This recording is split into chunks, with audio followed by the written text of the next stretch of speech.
में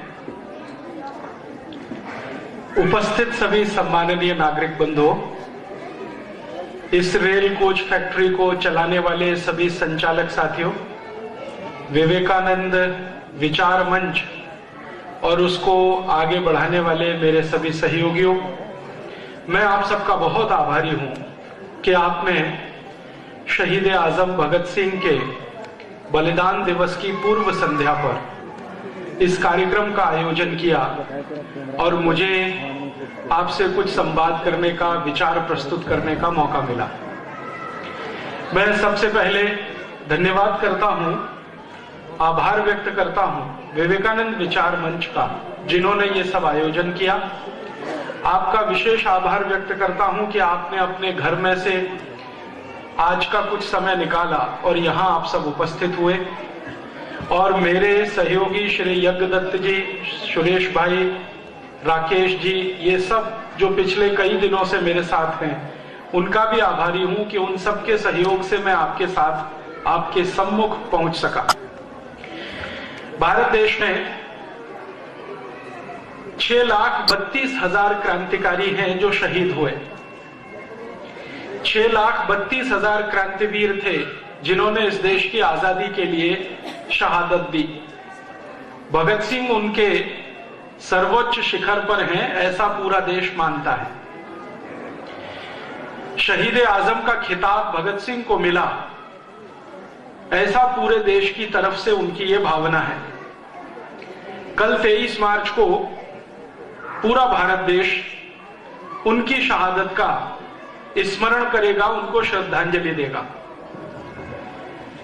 भगत सिंह जी की शहादत के बारे में आप सब बहुत कुछ जानते हैं। छोटी सी एक जानकारी जो मैं आपसे शेयर करना चाहता हूं, क्योंकि श्री ब्रजमोहन जी ने जो जानकारियां दी उसके साथ वो कॉम्प्लीमेंट्री है, उन जानकारी को और आगे बढ़ाने वाली है। अंग्रेजों की सरकार ने 24 मार्च 1931 का दिन तय किया उनको फांसी देने का, लेकिन एक दिन पहले फांसी क्यों दी, उसकी कहानी अगर आप सब जाने तो बहुत अच्छा होगा। अंग्रेजों की सरकार ने सरदार भगत सिंह को एक दिन पहले ही क्यों फांसी के फंदे पर लटका दिया, बिना किसी को बताए, बिना किसी को जानकारी दिए हुए? क्यों अंग्रेजों की सरकार ने अपने ही कानून और नियम का उल्लंघन किया भगत सिंह जी को फांसी देने में? नियम और कानून का उल्लंघन क्या था? आप जानते हैं कि अंग्रेजों की सरकार दुनिया के जिन भी देशों में चली और वहां पर उन्होंने फांसी देने के लिए जो नियम, कायदे, कानून बनाए, उनमें से एक नियम यह है कि किसी को भी फांसी दी जाती है तो सुबह के समय दी जाती है। सुबह का समय फांसी देने के लिए निश्चित किया हुआ है। दुनिया के सभी देशों में इसका पालन होता है। आपको थोड़े दिन पहले याद होगा, इराक के पूर्व राष्ट्रपति सद्दाम हुसैन को भी फांसी दी गई, तो सुबह का ही समय है। सारे दुनिया के सभी देशों में यह नियम लागू है और आज से नहीं, लगभग 100-125 वर्ष से। अंग्रेजों के देश में भी यही नियम था कि फांसी सुबह दी जाती है और दी जानी चाहिए।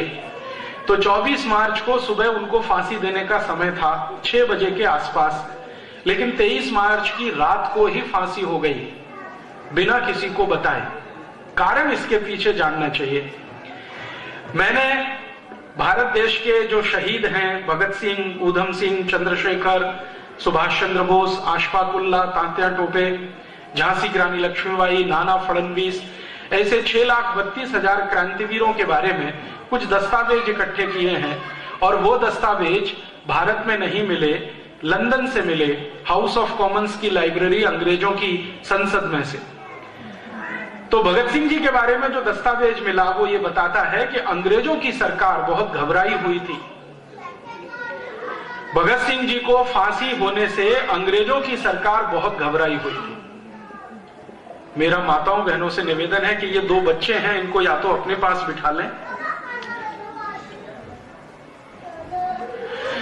भगत सिंह जी को फांसी देने से अंग्रेजों की सरकार बहुत घबराई हुई थी, वो दस्तावेज ये बताते हैं। अंग्रेजों की संसद में विशेष अधिवेशन बुलाया गया और उस पर चर्चा हुई। चर्चा दो स्तर पर थी। एक तो यह था कि क्या भगत सिंह की फांसी को माफी दी जा सकती है। अंग्रेजों की संसद के अंदर कुछ सांसद थे जो ये बात कह रहे थे। उनका कहना क्या था? उनका कहना यह था कि अगर भगत सिंह जी को फांसी हो गई तो भारत में बगावत हो जाएगी और हिंदुस्तान में एक नहीं ऐसे हजारों भगत सिंह आ जाएंगे। अंग्रेजों की सरकार को उन सबको दबाना बहुत मुश्किल हो जाएगा। हम हिंदुस्तान में राज नहीं कर पाएंगे। हो सकता है कि हमको 1-2 महीने के अंदर ही भारत छोड़ना पड़ जाए, ऐसा उनको लगता था। कारण उसका क्या था? अंग्रेजों की सरकार के लिए जासूसी करने वाली एक संस्था जो उन्होंने भारत में बनाई थी, जो आज भी चलती है, जिसको आप बोलते हैं LIU, लोकल इंटेलिजेंस यूनिट, ये अंग्रेजों की बनाई गई संस्था है। तो LIU की रिपोर्ट जा रही थी यहां से नियमित रूप से। आप जानते हैं कि फांसी की सजा देने का फैसला तो हो गया था लगभग 2-2.5 साल पहले, और उन 2-2.5 सालों में लगातार यहां से रिपोर्ट जा रही थी LIU की, और वो रिपोर्ट ये कह रही थी कि अगर भगत सिंह जी को फांसी होती है तो सारे भारत में एक साथ बगावत होगी और अंग्रेजों को मुश्किल हो जाएगा राज चलाना। तो अंग्रेजों की संसद में इस बात का बहुत डर था। उसी समय संयोग से 1930 और 31 में महात्मा गांधी लंदन गए हुए थे अंग्रेजों की सरकार से वार्ता करने के लिए। अंग्रेजों का उस समय का जो सबसे बड़ा नेता था, व्यक्ति था, लीडर था, वो इरविन था। इरविन के साथ गांधी जी की बात जब चल रही थी तो इरविन ने गांधी जी को कहा कि आप अगर चाहें तो हम भगत सिंह की सजा को माफ कर सकते हैं। गांधी जी ने कहा बिना शर्त? तो उन्होंने कहा नहीं, बिना शर्त तो नहीं, शर्त है उसकी। शर्त क्या है? तो गांधी जी के सामने इरविन ने कहा कि देखिए, हमारी एक ही शर्त है कि आप भगत सिंह जी को निवेदन करें, अपील करें कि वो एक माफीनामा लिखें। Sorry, I am very sorry, मैंने अंग्रेजों के खिलाफ बगावत की है, मुझे इसका बहुत अफसोस है, दुख है, मैं आगे ऐसा कभी नहीं करूंगा। इस तरह का एक माफीनामा लिखें और भगत सिंह जी के हस्ताक्षर उस पर हों और मेरे सामने आप उसे प्रस्तुत करें। ये इरविन कह रहा है गांधी जी से। तो मैं अपनी संसद को कहूंगा कि वो एक स्वर से भगत सिंह की सजा को माफ करें। गांधी जी ने कहा कि मैं ऐसी कोई भी शर्त मान नहीं सकता जिसके बारे में भगत सिंह जी का कंसेंट मेरे पास ना हो। तो इरविन ने कहा कि आप भगत सिंह जी का कंसेंट ले लीजिए, समय आपके पास है, 1 साल का वक्त है।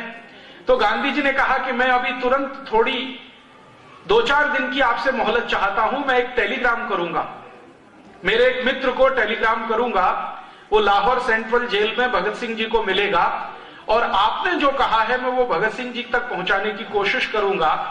अगर बात बनती है तो हम इस पर आगे जाएंगे। गांधी जी ने एक टेलीग्राम किया। भारत देश के एक अच्छे व्यक्ति, महत्वपूर्ण व्यक्ति, उनका नाम था तेज बहादुर सप्रू। इलाहाबाद हाई कोर्ट में बहुत ऊंचे वकील माने जाते थे, कश्मीरी थे।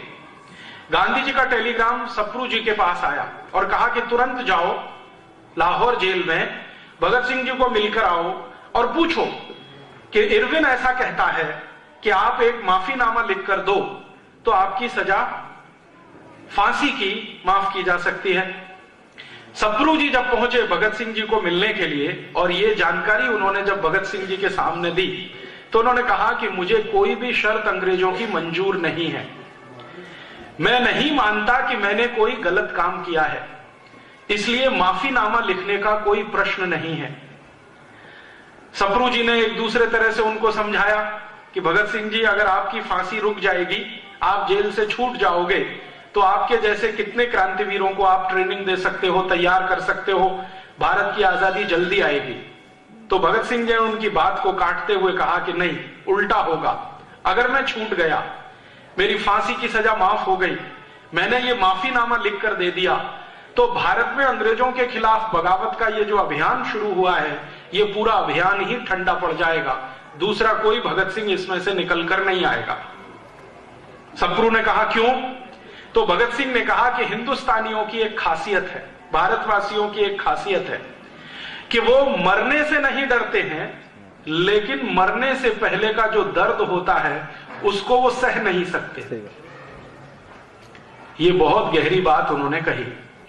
मरने से तो नहीं डरते हैं, 1 मिनट में मृत्यु आ जाए कोई हिंदुस्तानी को उससे फर्क नहीं पड़ता, लेकिन मृत्यु आने के पहले का जो दर्द होता है वो उनकी तकलीफ बढ़ा देता है। मैं भी ऐसा ही एक हिंदुस्तानी हूं, मैं मेरी तकलीफ बढ़ाना नहीं चाहता। मैं तय कर चुका हूं कि मुझे फांसी हो जाए, कोई फर्क नहीं पड़ता। सप्रू जी का दूसरी बार, तीसरी बार, 3 बार आना हुआ लाहौर सेंट्रल जेल में सिर्फ ये समझाने के लिए। उन्होंने देख लिया कि वो तैयार नहीं है और फिर सप्रू जी ने वापस गांधी जी को टेलीग्राम किया कि बापू, भगत सिंह जी का ये मानना है कि उनको फांसी हो जाए, वही भारत देश के लिए और उनके अपने संकल्प के लिए अच्छा है। आप लिहाजा इरविन के साथ कोई बात अगर करें तो माफीनामे का शब्द बीच में ना लाएं, क्योंकि वो लिखने को तैयार नहीं है और हम में से भी कोई नहीं चाहता कि वो माफीनामा लिख कर दें, क्योंकि मानते हैं हम उन्होंने कुछ गलत नहीं किया, उन्होंने अपने भारत की आजादी के लिए किया है। भारत इस समय ठंडा पड़ा हुआ है, शब्द पर ध्यान दीजिए। सप्रू जी का गांधी जी को टेलीग्राम कह रहे हैं भारत इस समय ठंडा पड़ा हुआ है। 1919 में एक ज्वाला उठी थी, जलियांवाला बाग हत्याकांड हुआ था, उसी समय हम चाहते तो अंग्रेजों को भारत से मार के भगा देते, लेकिन हमने उस अवसर का फायदा नहीं उठाया। ऐसी ही ज्वाला 1857 में उठी थी, भारतवासियों ने तब भी उसका पूरा लाभ नहीं उठाया। हम चाहते तो 1857 में अंग्रेजों को मारकर भगा देते। फिर वो कहते हैं ऐसी ही एक ज्वाला 1880 में उठी थी, हम चाहते तो 1880 में अंग्रेजों को मार भगा देते, लेकिन वो भी समय हमने गंवाया। अब फिर से ज्वाला उठने की तैयारी है, इसको ठंडा मत होने दीजिए और कृपया करके इरविन के साथ भगत सिंह जी के माफीनामे पर बातचीत बंद कर दीजिए। गांधी जी को टेलीग्राम मिला, लंदन में उन्होंने एक मीटिंग बुलाई। उस मीटिंग में वो सब क्रांतिवीर शामिल थे जो लंदन में रहकर भारत की आजादी की लड़ाई के लिए काम करते थे। उनके सबसे बड़े नेता थे श्यामजी कृष्ण वर्मा, आप सभी जानते हैं। उन्होंने एक बहुत बड़ा भवन बना के दिया लंदन में, जहां पर क्रांतिवीर जाते थे, इकट्ठे होते थे, ट्रेनिंग चलती थी, वैचारिक मंथन होता था, सोने ठहरने रहने का इंतजाम होता था। उसका नाम उन्होंने बहुत सुंदर रखा था, India house. India house Shyamji Krishna Verma ने अपने खुद के कमाए गए पैसे से बनाया था। इसी श्यामजी कृष्ण वर्मा के इंडिया हाउस में भगत सिंह जी के बारे में आखिरी मीटिंग हुई, जिसमें वो खुद मौजूद थे और उनके जैसे कई और क्रांतिकारी मौजूद थे। सबसे पूछा गया कि इरविन का प्रपोजल है, क्या करना है? तो उन्होंने कहा कि इरविन बहुत चालाक आदमी है और अंग्रेजों की सरकार बहुत खतरनाक है। भगत सिंह को माफीनामा वो देना चाहते हैं लिखवाकर, अपनी सुरक्षा के लिए, भारत की आजादी के लिए नहीं, क्योंकि अंग्रेजों को डर है कि अगर भगत सिंह को फांसी हुई तो बगावत इतनी बड़ी है, व्यवस्था उलट जाएगी। सेना में बगावत हो सकती है, आर्मी में बगावत हो सकती है, एयरफोर्स में बगावत हो सकती है, नेवी में बगावत हो सकती है, पुलिस में बगावत हो सकती है, क्योंकि आप जानते हैं कि भगत सिंह का मुकदमा जितने दिन इस देश में चला उतना ही उनकी लोकप्रियता बढ़ती चली गई। और भगत सिंह जी की लोकप्रियता भारत नहीं, भारत के बाहर जो रहने वाले भारतवासी थे वहां तक पहुंच गई। तो उस लोकप्रियता से अंग्रेज डरते थे, इसलिए उन्होंने संसद में एक विशेष बैठक बुलाई और उसमें उन्होंने फैसला किया कि अगर भगत सिंह जी को फांसी हुई तो उनके जो परिवार के लोग हैं, उनके जो मित्र हैं, रिश्तेदार हैं, वो उनका शरीर मांगेंगे, मृत शरीर मांगेंगे और उस मृत शरीर को जुलूस की तरह से वो एक प्रोसेशन के रूप में निकालेंगे, सम्मान सहित उनका अंतिम संस्कार करेंगे। और ऐसी भावना भड़केगी अंग्रेजों के खिलाफ कि शायद पंजाब से हमें भागना पड़ जाए, हो सकता है कि एक बहुत बड़ा भारत हमें खाली करना पड़ जाए। तो अंग्रेजों की संसद में जब ये सब तरफ से बहस हो गई, एलआईयू की रिपोर्ट भी आ गई और एलआईयू की आखिरी रिपोर्ट थी कि अगर भगत सिंह जी को फांसी होती है और उनका अंतिम संस्कार सम्मान के साथ नागरिकों को करने का मौका मिलता है, समय मिलता है, तो ये तय है कि पूरा पंजाब जलेगा और अंग्रेज सरकार बचा नहीं पाएगी अपने आप को, क्योंकि अंग्रेज सरकार के नीचे काम करने वाले जो हिंदुस्तानी हैं उन्होंने संकल्प ले रखा है कि वो बगावत शुरू करेंगे। एक एलआईयू ऑफिसर ने तो यहां तक लिख दिया कि 1857 में भारतवासियों से एक गलती हो गई थी, वो हमारे लिए बड़ी अच्छी हुई और भारतवासियों को भारी पड़ी। वो गलती क्या थी? आप जानते हैं 1857 का जो क्रांति वाला संग्राम था उसको एक साथ शुरू करने का फैसला हुआ था और उसकी एक तारीख तय की गई थी, लेकिन हमारे भारत के अति उत्साही क्रांतिकारियों के कारण उस तारीख से लगभग 10-11 दिन पहले ही बगावत शुरू हो गई। तय हुआ था एक दिन, वो था 10 मई 1857, लेकिन कहीं पर 30 अप्रैल, कहीं पर 1 मई, कहीं पर 2 मई, इस तरह से अलग अलग बगावतें शुरू हो गई। बैरकपुर की छावनी में अलग तारीख को, कलकत्ता में अलग को, मेरठ में अलग, दिल्ली में अलग। तो ये जो अलग अलग शुरू हुआ, इससे अंग्रेजों ने आर्मी की ताकत से उसको दबा लिया। जो एक साथ 10 मई को शुरू होता तो अंग्रेजों की ताकत नहीं थी कि वो उसको दबा पाते।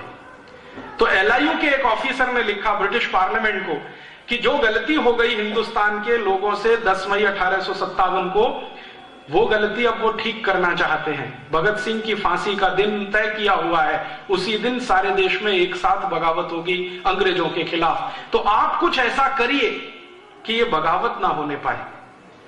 तब अंग्रेजों की पार्लियामेंट में प्रस्ताव पारित करके भारत में अंग्रेजों के अधिकारियों को बोल दिया गया कि किसी भी तरीके से पता न चले लोगों को, ऐसे करके फांसी दे दीजिए।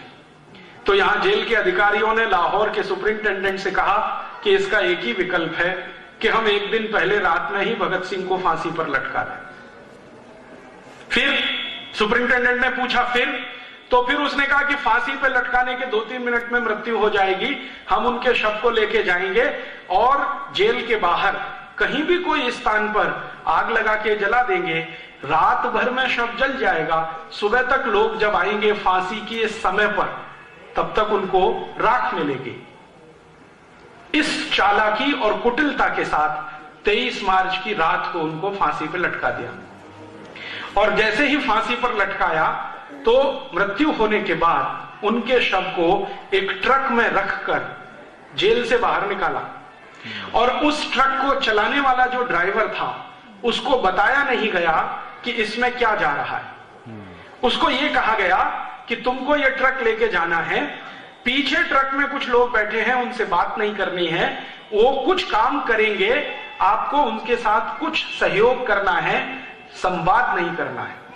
ट्रक के ड्राइवर को शक हो गया कि ऐसा क्या है कि मैं बात नहीं कर सकता। वो ट्रक का ड्राइवर अक्सर जेल के लिए सब्जियां लेके आता था, अक्सर जेल के लिए सामान लेके आता था। उसके मन में शक पैदा हो गया और उसने किसी तरह से यह जानने की कोशिश की कि आखिर मामला क्या है। जब उसने ट्रक को दौड़ाना शुरू किया, चलाना शुरू किया, तो एक जगह बहाने से उसने रोका कि कुछ इसमें टेक्निकल प्रॉब्लम हुई है, मुझे जरा ठीक करने में समय लगेगा। वो ट्रक से उतरा, घूमकर पीछे गया और उसने ये जानने की कोशिश की कि ये माजरा क्या है। तो उसको समझ में आ गया कि कोई मृत शरीर है जिसको मैं ट्रक में रख के ले जा रहा हूं। तो पीछे बैठे हुए सिपाहियों से उसने पूछा कि ये क्या है, कपड़े में लिपटा हुआ। तो उन्होंने कहा तुमको क्या लेना देना, नहीं मुझे जानकारी दे दो, तुम भी भारतवासी हो, मैं भी भारतवासी हूं, हमारी तकलीफ ये है कि पेट के लिए नौकरी करनी पड़ रही है अंग्रेजों की, तो बता दो ये क्या है। तब उनमें से एक व्यक्ति फूटा और उसने कहा कि ये भारत के सरदार भगत सिंह का शव है।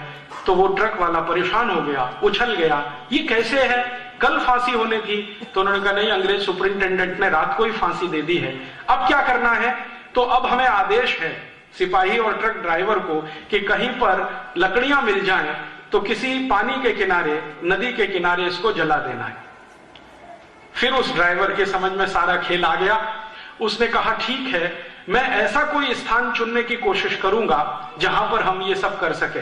इतनी देर में उसने योजना बना ली, लाहौर से ट्रक को भगाता हुआ वो लाया और कहां पर, हुसैनी वाला पहुंचा। हुसैनी वाला आप सब जानते हैं, अमृतसर के नजदीक है, भारत पाकिस्तान बॉर्डर पे है। हुसैनी वाला में जब वो पहुंचा तो लकड़ियां इकट्ठी करनी है, इस बहाने से आसपास के गांवों के लोगों को जाके उसने बोलना शुरू किया कि ऐसा ऐसा हुआ है। तब लोग वहां से दौड़े और लोगों को दौड़ाते दौड़ाते वो लेके आया वहां तक। तो वो अंदर बैठे हुए सिपाही छोड़कर भागे और भगत सिंह जी के शरीर को सम्मान के साथ हुसैनीवाला में अंतिम संस्कार करने का उस ट्रक ड्राइवर ने बहुत बड़ा पराक्रम किया। अंग्रेजों की सरकार ने भगत सिंह को एक दिन पहले फांसी सिर्फ इसलिए दी कि उनको डर था कि बगावत हो जाएगी और हम यहां रह नहीं पाएंगे।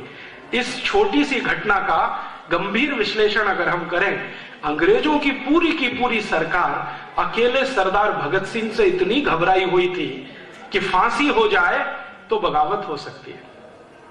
घबराहट इतनी अधिक थी अंग्रेजों में एक भगत सिंह के कारण।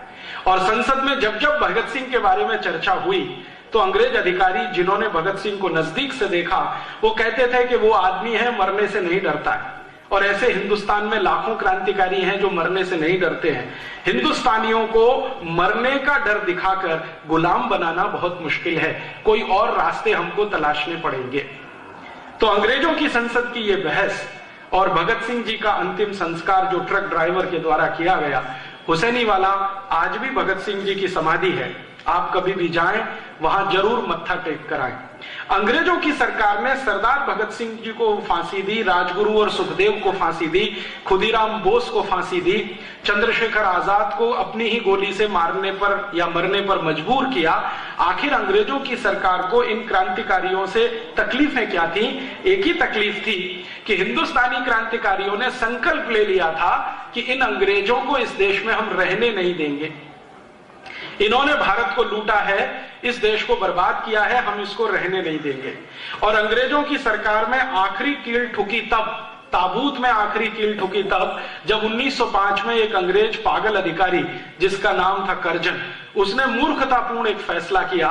बंगाल भारत का एक बहुत बड़ा राज्य था, उसको दो हिस्सों में बांट दिया हिंदू और मुसलमान के आधार पर। पहली बार इस देश में अंग्रेजों ने जाति और संप्रदाय के आधार पर बंटवारा किया।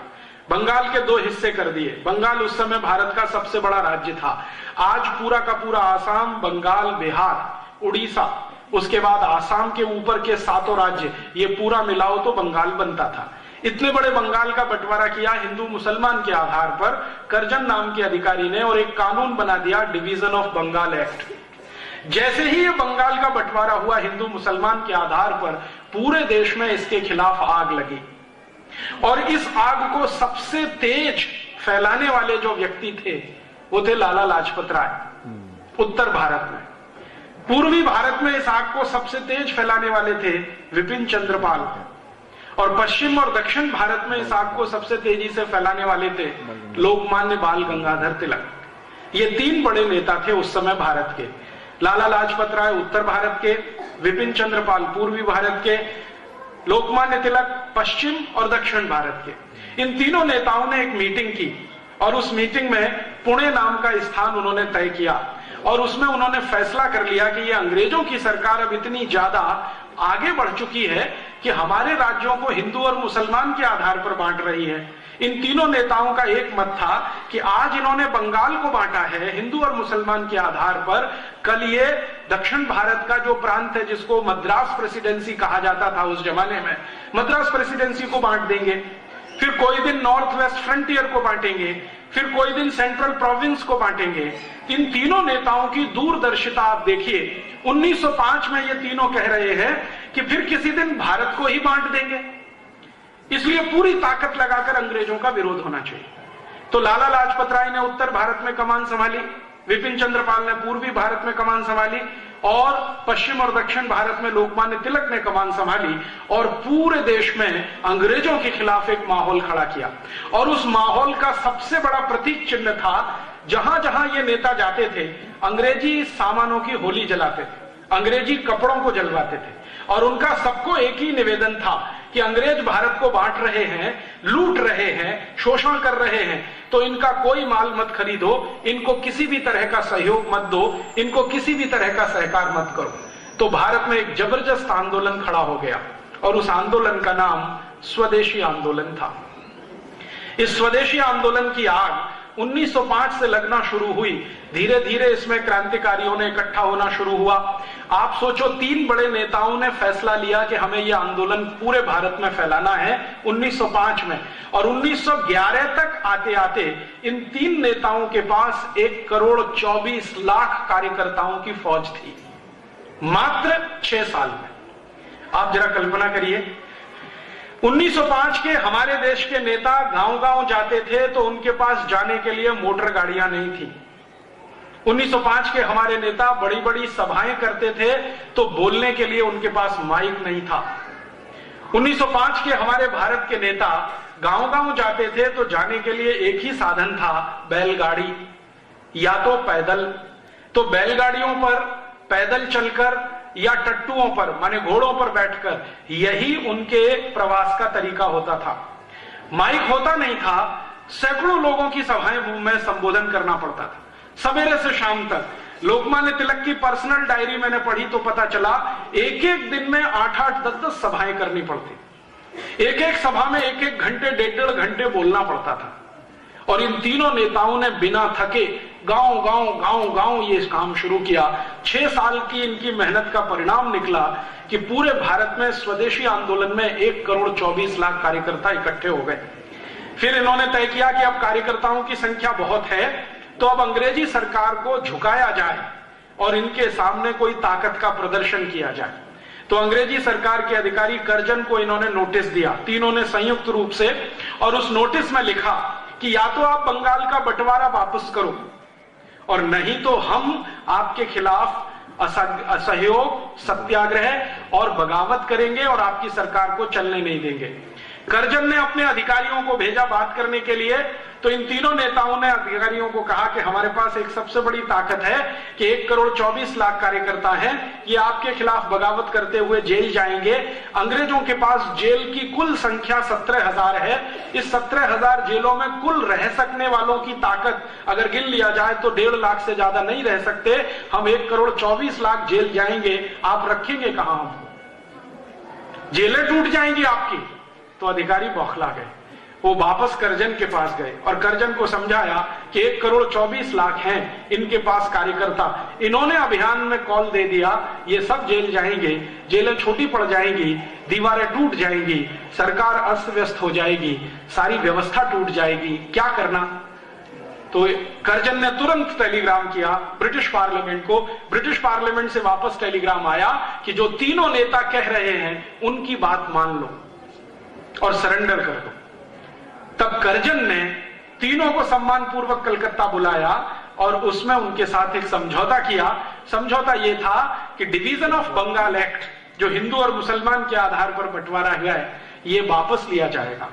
आप जानते हैं अंग्रेजों की योजना यह थी कि हिंदू और मुसलमानों को आपस से अलग कर दो, क्योंकि आजादी की लड़ाई में दोनों साथ लड़ रहे थे, इनको अलग कर दो।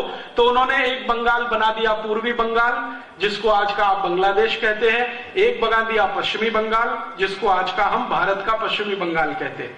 ये बंगाल के बंटवारे के आधार पर वो चाहते थे कि देश में कमजोरी आ जाए और संप्रदाय के आधार पर आग फैल जाए। माने भारत का बंटवारा करने का बीज 1905 में कर्जन ने डाला। 1911 में कर्जन को अपना ही कदम पीछे खींचना पड़ा, कानून वापस लेना पड़ा। कानून जैसे ही वापस आया पूरे भारत में खुशी की लहर दौड़ गई और भारतवासियों में एक आत्मविश्वास आया कि हम अंग्रेज सरकार को झुका सकते हैं और उसको सरेंडर करा सकते हैं, बनिस्बत कि हम एक रहें। तो उसी दिन से अंग्रेज सरकार रात दिन योजना बनाती रही कि कैसे भारतवासियों को तोड़ा जाए और कैसे भारतवासियों को फिर से अलग किया जाए। और उसी तोड़ने और अलग करने का नतीजा यह था कि अंग्रेजों की सरकार ने भारत के अंदर एक ऐसा आदमी खोजा जो उनके इस काम को आसान करे, और उस आदमी का नाम था मोहम्मद अली जिन्ना। मोहम्मद अली जिन्ना लंदन में पढ़ रहा था उस समय। कॉलेज उनका था हैरिस कॉलेज, वहां पर वो पढ़ाई करता था। पढ़ाई करते समय उनकी नजर पड़ी। अंग्रेजों ने तय कर लिया कि इस आदमी को हम भारत में मुस्लिम लीडर के रूप में प्रमोट करेंगे और इसकी मदद से अपनी नीतियों को भारत में लागू कराएंगे। मोहम्मद अली जिन्ना को हमेशा अपने कंट्रोल में रखने के लिए अंग्रेजों ने उसके पीछे एक बहुत बड़ी चाल खेली। आप जानते हैं कि अंग्रेजों की कौम दुनिया में सबसे निकृष्ट है। कभी भी कानूनी काम करना हो, उससे भी कई गुना नीचे गिरकर गैर कानूनी काम भी वो कर सकते हैं। किसी राजा के साथ भारत में उन्होंने संधि की, अगले ही दिन उस संधि से पलट सकते हैं। तो जिन्ना को प्रमोट करने का तय किया और उसके पीछे अपना एक पिल्लू छोड़ दिया या एक एजेंट लगा दिया। उस एजेंट का नाम था एडविना। उस एजेंट का नाम था एडविना। बाद में यही एडविना माउंटबेटन की पत्नी बनाई गई और उसको भारत में उन्होंने भेजा था। बीच का किस्सा यह है कि लगा दिया जिन्ना के पीछे एडविना को। एडविना भी उसी कॉलेज की विद्यार्थी थी, लॉ में पढ़ती थी जिसमें जिन्ना पढ़ता था। और कुछ संयोग ऐसा हुआ या दुर्योग ऐसा हुआ कि जहां उन्होंने लगा दिया जिन्ना के पीछे एडविना को और जिन्ना को पता नहीं, वहीं उसी समय नेहरू जी भी पढ़ाई किया करते थे हैरिस कॉलेज में, पंडित जवाहरलाल नेहरू। और पंडित जवाहरलाल नेहरू जो हैरिस कॉलेज में पढ़ा करते थे, जिन्ना के साथ कभी कभी चाय कॉफी पिया करते थे। धीरे धीरे इस एडविना ने नेहरू और जिन्ना दोनों को शराब पीना सिखाया और दोनों को धीरे धीरे आगे बढ़ाया। अंग्रेजों की पॉलिसी थी कि दोनों को पैम्परिंग करते रहना है, दोनों को थपथपाते रहना है। थोड़े दिन के बाद जब इनकी पढ़ाई पूरी हुई, ये वापस आए, तो एडविना इनके साथ लग चुकी थी। शादी तो उसकी बाद में हुई है, पहले वो लग चुकी थी। एडविना को ब्रिटिश पार्लियामेंट ने एक स्पेशल ऑफिसर बना के एक बहुत बड़ी पोस्ट देकर, सीक्रेट एजेंसी के जैसे एक पोस्ट बनाकर हिंदुस्तान में लगा दिया और उसको कहा गया कि एक ही काम करना है, जिन्ना को प्रमोट करते हुए, पैम्परिंग करते हुए मुसलमानों का नेता घोषित करवाना है। जिन्ना भारत आ गया पढ़ाई पूरी करके। फिर उसके बाद अंग्रेजी अखबार जो यहां छपा करते थे हिंदुस्तान में, उन अंग्रेजी अखबारों में जिन्ना के बड़े बड़े बयान, एक छोटी सी बात कहे तो उसको बड़ा करके छापना, फोटो के साथ छापना, ये सब कहानी उन्होंने शुरू की। जिन्ना को लगा कि वो बहुत बड़ा लीडर है। वो दिल्ली में एक छोटा सा स्टेटमेंट करता था। अंग्रेजों का अखबार जिसको आप टाइम्स ऑफ इंडिया कहते हैं, ये अंग्रेजों का अखबार हुआ करता था। इसमें फ्रंट पेज पे छपता था। जिन्ना को लगता था अरे बहुत बड़ा लीडर हो गया वो। वास्तव में उसकी बात कोई सुनता और समझता नहीं था।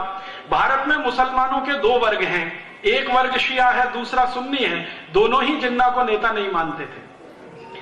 शियाओं को पूछो कि जिन्ना नेता बन गया तो शिया और सुन्नी कहते थे जी तो कन्वर्टेड है, हमारा लीडर नहीं है। फिर उनसे दूसरी बात पूछो तो वो कहते थे ये तो सुअर का मांस खाता है, हमारे यहां तो वर्जित है। फिर उसको पूछो तीसरी बात तो ये तो शराब पीता है, हम मुसलमान तो शराब नहीं पीते। और सबसे बड़ा ऑब्जेक्शन था, जिन्ना का परिवार ब्याज पर पैसे दिया करता था, ये उनका मुख्य बिजनेस था। आप जानते हैं कि मुसलमान ब्याज पर पैसा लेना देना पसंद नहीं करते। तो वो कहते थे ये मुसलमान कहां से है। तो हिंदुस्तान का शिया और सुन्नी समाज जिन्ना को लीडर कभी मानता नहीं था, लेकिन अंग्रेज जबरदस्ती उसको मुसलमानों का नेता है ऐसा करके पैम्परिंग किया करते थे।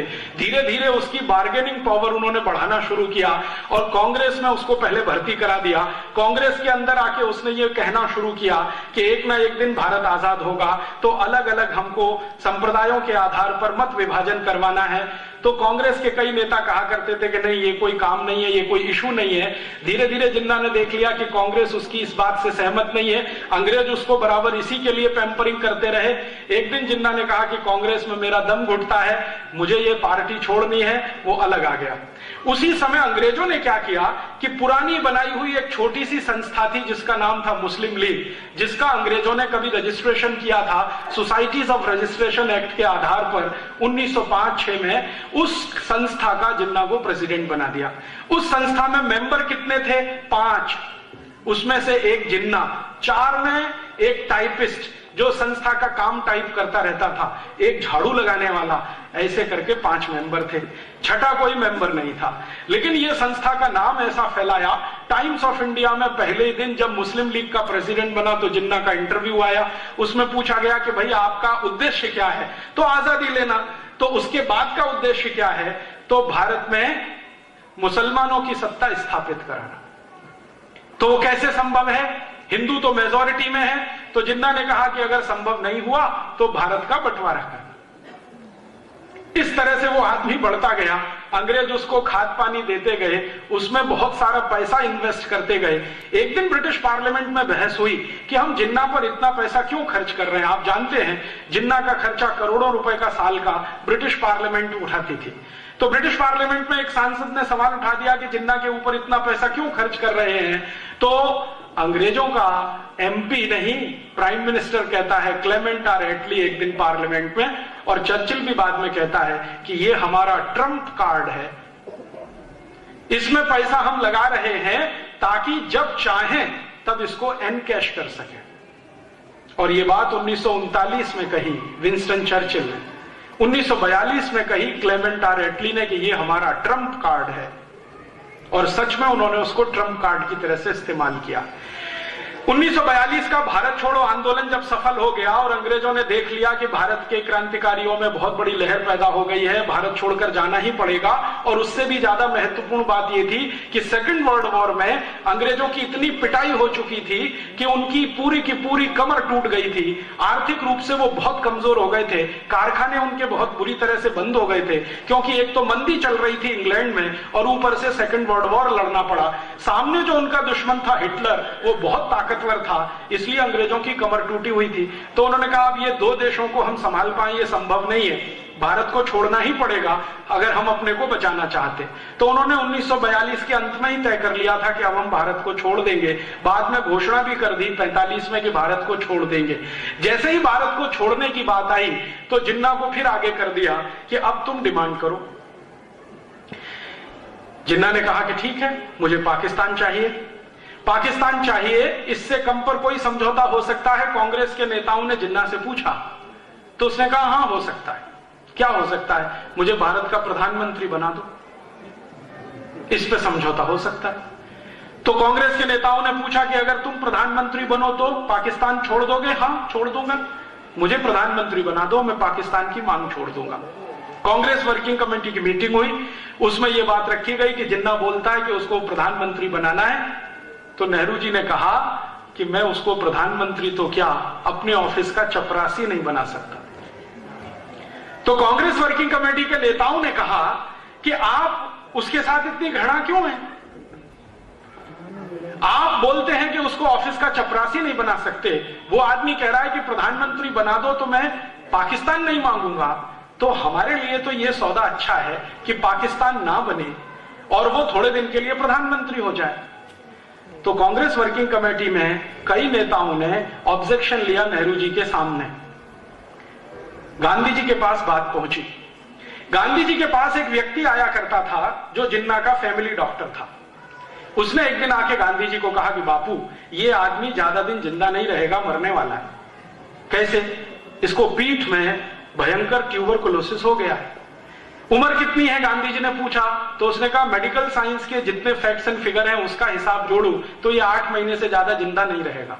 गांधी जी ने कांग्रेस वर्किंग कमेटी की मीटिंग बुलाई और कहा कि जिन्ना को प्राइम मिनिस्टर बना दो। तो फिर प्रश्न उठा क्यों? तो गांधी जी ने कहा बचेगा नहीं, ज्यादा दिन की उम्र नहीं है, मरेगा, कम से कम भारत तो बंटवारा नहीं होगा। और गांधी जी को इसमें इंटरेस्ट क्या था? आप जानते हैं गांधी जी ने एक स्टेटमेंट कर दिया था पब्लिकली कि पाकिस्तान बनेगा तो मेरी लाश पर बनेगा। तो गांधी जी ने कहा कि मेरी तो ये कमिटमेंट है कि मैं पाकिस्तान नहीं बनने दूं। तो कांग्रेस वर्किंग कमेटी के सामने गांधी जी समझा रहे हैं कि 8 महीने में मर जाएगा, ट्यूबरकुलोसिस हो गया है, पीठ का ट्यूबरकुलोसिस है, बन जाने दो। तो नेहरू ने कहा मैं तो तुम डिप्टी प्राइम मिनिस्टर बन जाओ। तो फिर बाकी नेता खड़े हो गए, मैं। तो गांधी जी ने कहा कोई फाइनेंस मिनिस्टर हो जाओ, कोई कुछ हो जाओ, कोई कुछ हो जाओ, प्राइम मिनिस्टर इसको हो जाने दो। तब नेहरू ने फिर कहा गांधी जी से, और वो आप सुनिए, और वो रिकॉर्ड की बात है, कोई साधारण बात नहीं है, फिर आपको समझ में आएगा कि भारत के बंटवारे का जिम्मेदार कौन है। नेहरू जी ने कहा कि बापू, अगर जिन्ना प्रधानमंत्री बनेगा तो मैं कांग्रेस को तोड़ दूंगा, और मैं कांग्रेस को तोड़कर अपना अलग गुट बनाऊंगा और अंग्रेजों के सामने सत्ता के दावे का क्लेम करूंगा। जैसे आज हमारे देश में होता है ना, चुनाव खत्म होता है, गवर्नर के पास हम जाते हैं ना क्लेम करने के लिए कि मैं कल से सरकार बनाऊंगा, तो नेहरू जी का स्टेटमेंट है, रिकॉर्डेड स्टेटमेंट है, गांधी जी के सेक्रेटरी ने रिकॉर्ड किया जिनका नाम था प्यारेलाल, वो लिखा हुआ है।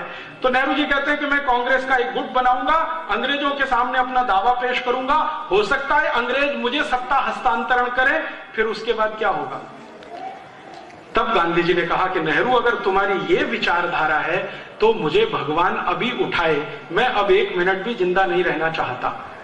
तो मौलाना अब्दुल कलाम ने गांधी जी को पूछा कि आप इतने निराश क्यों हो गए, तो गांधी जी ने कहा कि मैंने किसी गलत आदमी के सिर पे हाथ रखा है। गलत आदमी माने पंडित जवाहरलाल नेहरू। फिर गांधी जी ने अपने सेक्रेटरी प्यारेलाल को कहा कि ये नेहरू और जिन्ना में इतनी घृणा क्यों है। प्यारेलाल ने कहा मुझे नहीं मालूम है। तो गांधी जी ने कहा पता कराओ। तो पता कौन कराएगा। तो LIU के दिल्ली के ऑफिसर को बुलाया, जो गांधी जी की प्रार्थना में नियमित रूप से आता था रिपोर्टिंग करने के लिए। गांधी जी ने अपने पास बुलाया कि भाई एक रहस्य मुझे बता दो, क्या कि ये जिन्ना और नेहरू एक दूसरे को पसंद नहीं करते, फूटी आंख देख नहीं सकते, चक्कर क्या है। तो LIU के ऑफिसर ने कहा 15 दिन का समय दे दो, मैं आपको बता दूंगा। 15 दिन के बाद वो आया और उसने कहा कि बापू ऑफिशियल रिपोर्ट दूं कि अनऑफिशियल। तो गांधी जी ने कहा दोनों दो। तो उन्होंने कहा कि अनऑफिशियल रिपोर्ट ये है जो मैं लिख के नहीं दूंगा, लेकिन आप समझ जाएंगे। लिख के दूंगा, अप्रत्यक्ष रूप से लिखूंगा तो भी आप समझ जाएंगे। बात सीधी सी ये है कि ये जिन्ना और नेहरू एक दूसरे को पसंद इसलिए नहीं करते हैं कि इनके बीच में एडविना है।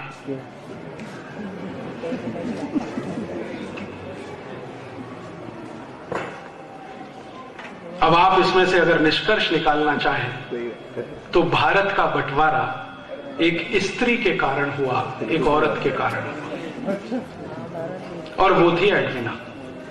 नेहरू भी उससे लगा हुआ, जिन्ना भी लगा हुआ, और एडविना इतनी चालाक दोनों को हैंडल करती थी, दोनों को हैंडल करती। और इन दोनों को तैयार किया उसने, नेहरू को और जिन्ना को, दोनों को। आपको एक घटना सुनाता हूं जो आर्काइव्स के रिकॉर्ड में दर्ज है। किसी दिन ये रिकॉर्ड्स खुलेंगे तो देश में विस्फोट होगा। 3 जुलाई 1947 को एडविना और उसका पति, तथाकथित पति, सो कॉल्ड माउंटबेटन, क्योंकि माउंटबेटन एडविना के साथ कभी बेडरूम में सोया नहीं जितने दिन वो भारत में रहा। सही बात है।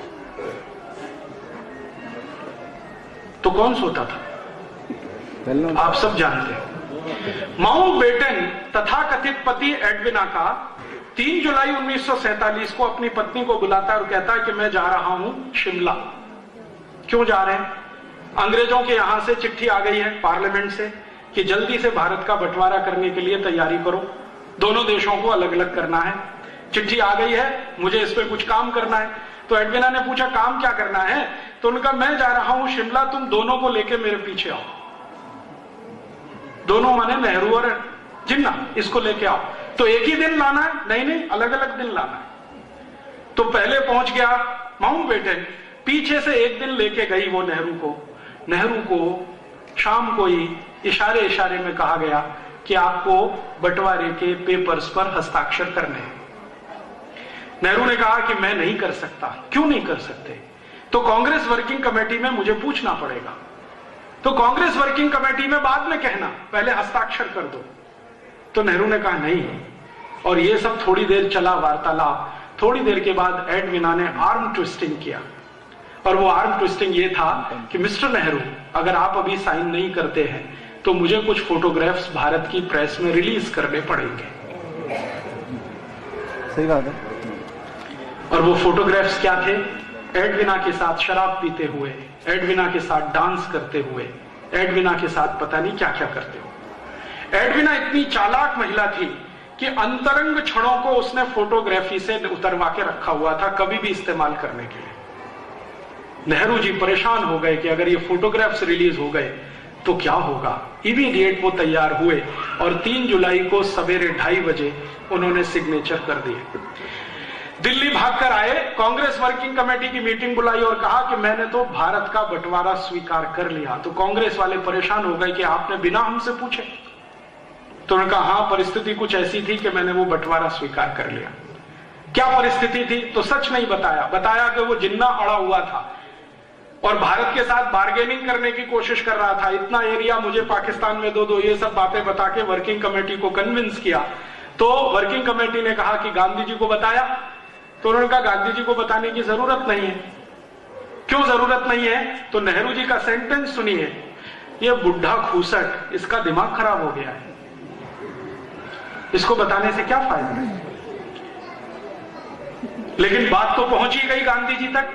गांधी जी ने फिर वर्किंग कमेटी की मीटिंग बुलाई और इस वर्किंग कमेटी की मीटिंग में आखिरी बार उन्होंने कहा कि देखो, नेहरू ने हस्ताक्षर तो कर दिए हैं, लेकिन मैं भारत के नागरिकों की तरफ से इसको मान्यता अगर ना दूं तो अंग्रेजों की सरकार परेशान हो जाएगी, लेकिन तुम सब तय कर लो कि नेहरू को रखना है या बाहर करना है। तो वर्किंग कमेटी में फूट पड़ गई, कुछ लोगों ने समर्थन कर दिया, कुछ लोगों ने विरोध कर दिया। सरदार पटेल उस समय खामोश हो गए, मौन हो गए, उन्होंने अपना ओपिनियन नहीं बताया, तो कई लोगों ने उसका अपना अपना अलग अर्थ लगाया। फिर गांधी जी ने कहा कि फिर ठीक है, तुमको जो करना है वो करो, मेरे पास आज से आना बंद कर दो।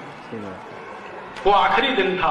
उसके बाद गांधी जी ने कांग्रेस वर्किंग कमेटी की मीटिंग में जाना और उनको अपने पास बुलाना बंद कर दिया और उसके 10-12 दिन के अंदर 3 जुलाई से लेकर 17 जुलाई 1947 के बीच में इन्होंने बहुत सारे वो काम कर दिए कि बंटवारे में कौन सा हिस्सा पाकिस्तान जाएगा, कौन सा भारत रहेगा, आर्मी का बंटवारा कैसे होगा, लोगों का बंटवारा कैसे होगा, पैसे का बंटवारा कैसे होगा, वो सब फॉर्मूले तय कर लिए। अंग्रेजों ने एक अधिकारी भेज दिया, उस अधिकारी ने बाउंड्री लाइन तय कर लिया और उसके बाद सब कुछ तय होकर 14 अगस्त रात 12 बजे उन्होंने भारत को तथाकथित आजाद कर दिया, 2 टुकड़े करके, भारत और पाकिस्तान। मैं आपसे बहुत विनम्रता पूर्वक कहने आया वो ये कि भारत और पाकिस्तान का बंटवारा कोई वैचारिक आंदोलन का परिणाम नहीं था। भारत और पाकिस्तान का बंटवारा कोई बहुत बड़े युद्ध क्रांति का परिणाम नहीं था। भारत और पाकिस्तान का बंटवारा 2 नेताओं के चरित्र से उतर जाने का दुष्परिणाम था।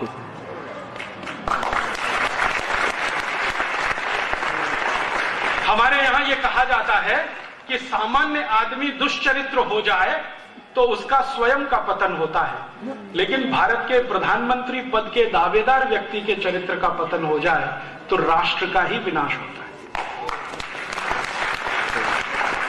ये कहानी है हिंदुस्तान के बंटवारे की।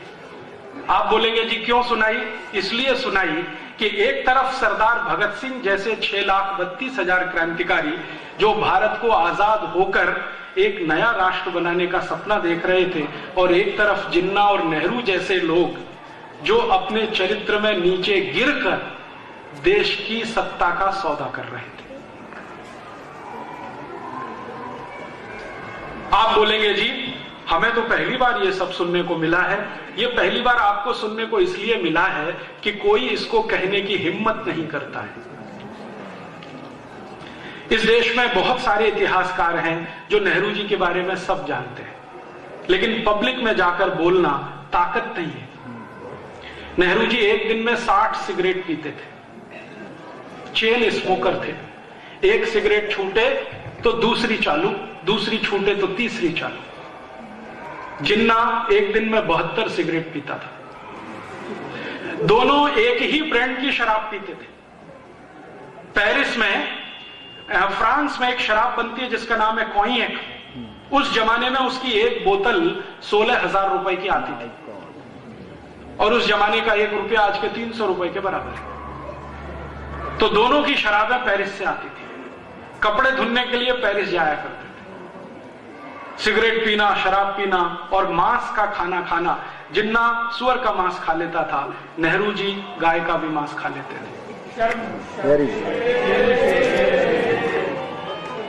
इसका पता कैसे चला? जैसे ही देश के बंटवारे हुए तो बंटवारे के तुरंत बाद कांग्रेस के कुछ नेताओं ने नेहरू जी के सामने एक प्रस्ताव लाया कि नेहरू जी, आपने लाहौर में एक भाषण दिया था और बोला था कि मैं कभी भारत का प्रधानमंत्री बन गया या मेरे हाथ में देश की बागडोर आई तो गाय की हत्या बंद करने वाला कानून 1 मिनट में बनाऊंगा। अब देश के आप प्रधानमंत्री बन गए हैं, गो हत्या बंद करने का कानून तो बना दो। तो नेहरू जी का बहुत मुस्कुराते हुए उत्तर था कि वो पहले की बात थी, अभी की थोड़ी। तो उसने पूछा क्यों? क्या तकलीफ है आपको? गोरक्षा का कानून बन जाना चाहिए इस देश में, क्या तकलीफ है आपको? तो नेहरू जी ने कहा मेरे लंच का क्या होगा? और नेहरू जी का सेक्रेटरी जिसका नाम था जॉन मथाई, वो लिख कर गया है कि नेहरू जी के लंच में बीफ चलता था। बीफ का मतलब होता है गाय का मांस, वो खुद गाय का मांस खाते थे और अपने को कश्मीरी पंडित कहा करते थे। नेहरू जी की इन दो छोटी सी दुष्चरित्रताओं ने पूरे देश में सत्यानाश कर दिया। क्या सत्यानाश हुआ? अंग्रेजों को पता था कि ये आदमी ऐसा है जिसको हम चाहें तो घुमा सकते हैं।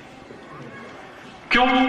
जिसको चरित्र में कमजोरी आ जाती है, जो लंगोट से पक्का नहीं होता है, उसको चाहे वो घुमा सकता है। ये दुनिया में सबसे बड़ा उसूल है सार्वजनिक सामाजिक काम करने वालों के लिए। जो लंगोट का पक्का नहीं होता है, उसको चाहे वो घुमा सकता है। तो अंग्रेजों को पता चल गया कि ये तो बहुत कच्चा आदमी है, तो उन्होंने उस कच्चे आदमी के कच्चेपन का भरपूर फायदा उठाया और संसद में बार बार भाषण हुआ। एटली बोलता है, चर्चिल बोलता है कि चिंता मत करो, नेहरू के हाथ में सत्ता है, हम जो चाहेंगे वही होगा। तो आप चाहेंगे तो क्या होगा? तो चर्चिल ने कहा कि चिंता मत करो, भारत से हम लौटने के बाद भी भारत में वही होगा जो हम चाहेंगे।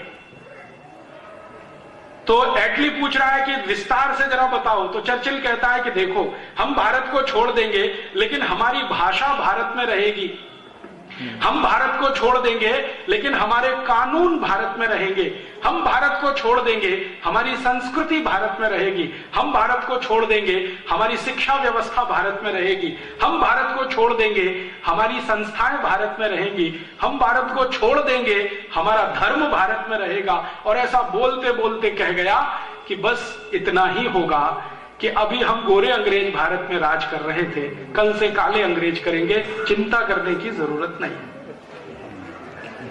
और आप जानते हैं, आजादी मिलने के बाद नेहरू जी का जो पहला भाषण हुआ भारत की संसद में, वो संसद के अंदर रिकॉर्डेड है, 3.5 घंटे का स्पीच है, जिसमें नेहरू जी कह रहे हैं कि भारत की आजादी के बाद हमें भारत चलाना है तो इन्हीं अंग्रेजों की मदद लेनी पड़ेगी जिन्होंने अब तक भारत चलाया है। इसलिए मैं संसद में ये अनाउंस करता हूं कि अंग्रेजों की बनाई गई प्रशासनिक व्यवस्था जैसी की तैसी ही चलेगी। माने ICS officer, IPS officer, IRS officer, सारे के सारे ऑफिसर्स वैसे ही रहेंगे। अंग्रेजों की बनाई गई पुलिस वैसी की वैसी ही रहेगी। और उसी दिन से तय हो गया कि भारत की आजादी शून्य है, क्योंकि जिस बात के लिए भगत सिंह आजादी चाहते थे वो तो हुआ नहीं। भगत सिंह का सपना क्या था? 28 सितंबर 2007 को भारत की सरकार भगत सिंह के डायरी के बहुत सारे पन्ने पब्लिश करने जा रही है जो आपको पढ़ने को मिलेंगे, जो अब तक छुपा के रखे गए, जानबूझकर छुपा कर रखे गए। कुछ ऐसे पन्ने हैं भगत सिंह की डायरी के जो देश के सामने आने चाहिए थे 50 साल पहले, लेकिन नहीं लाए गए। क्यों? क्योंकि उन पन्नों में भगत सिंह ने भविष्य का भारत कैसा होना चाहिए उसका खाका लिखा है। भगत सिंह लिखते हैं कि आजादी के बाद भारत में अंग्रेजों के कानून नहीं चलेंगे, अंग्रेजी पुलिस व्यवस्था नहीं चलेगी, अंग्रेजी न्याय व्यवस्था नहीं चलेगी। लेकिन भारत के प्रथम प्रधानमंत्री कह रहे हैं संसद में कि आजादी के बाद हमें अंग्रेजी पुलिस भी चाहिए, कानून भी चाहिए, अधिकारी भी चाहिए। तो अंग्रेजों का बनाया हुआ कानून जिसका नाम है Indian civil services act, Nehru ji ने नहीं बदला। Indian police act Nehru ji ने नहीं बदला। Indian education act Nehru ji ने नहीं बदला। Land acquisition act Nehru ji ने नहीं बदला।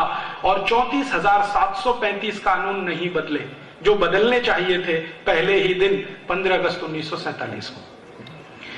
वो सब के सब कानून हमारे ऊपर लदे हुए हैं और आज भी हम उन कानूनों के नीचे गुलाम हैं।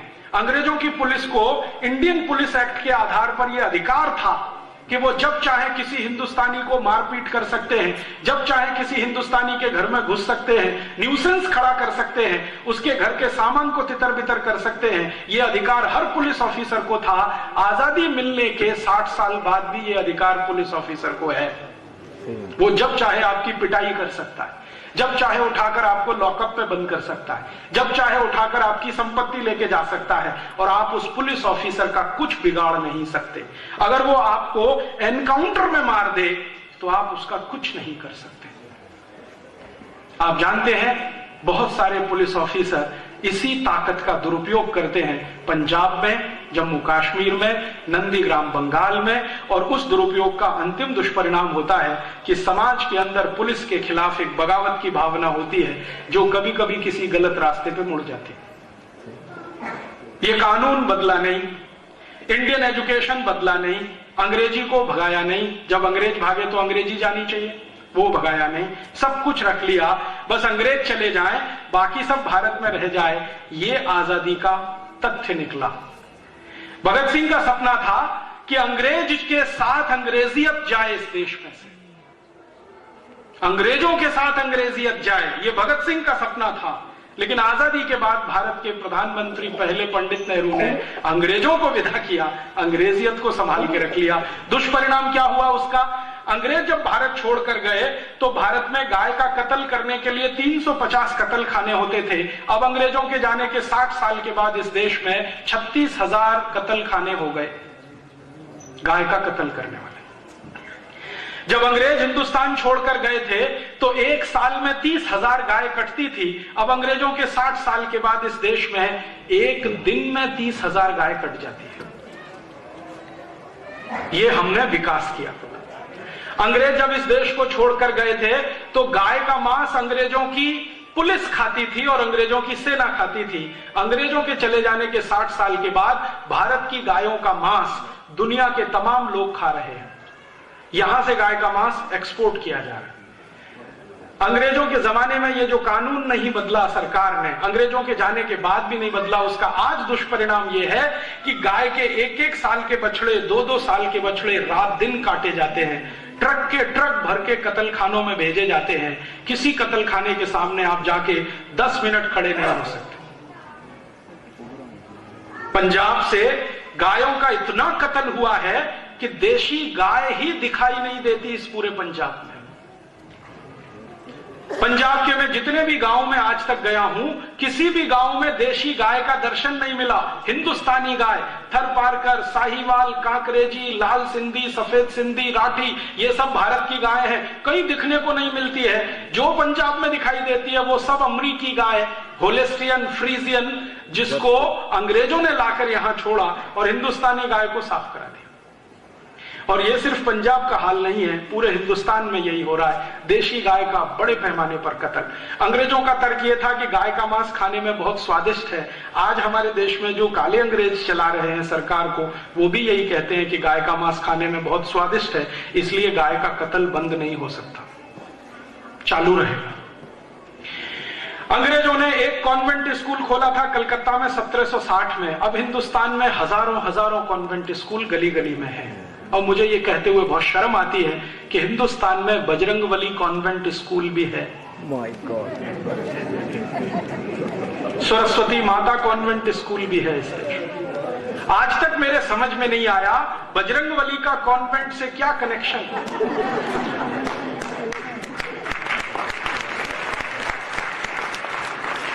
और जो कॉन्वेंट चलाने वाले हैं उनको मैं रोज पूछता हूं कि भैया ये बजरंगबली कौन से कॉन्वेंट में पढ़ने गए थे जो तुमने बजरंगबली कॉन्वेंट स्कूल चला दिया? तो कहते हैं राजीव भाई, कुछ भारत का कुछ अंग्रेजों का ये खिचड़ी है, मिक्सचर है। बजरंगबली भारत के, कॉन्वेंट अंग्रेजों का, वो चला रहे। सोचते नहीं, समझते नहीं, विचार करते नहीं कि ये कॉन्वेंट स्कूल हमारे लिए जरूरी है।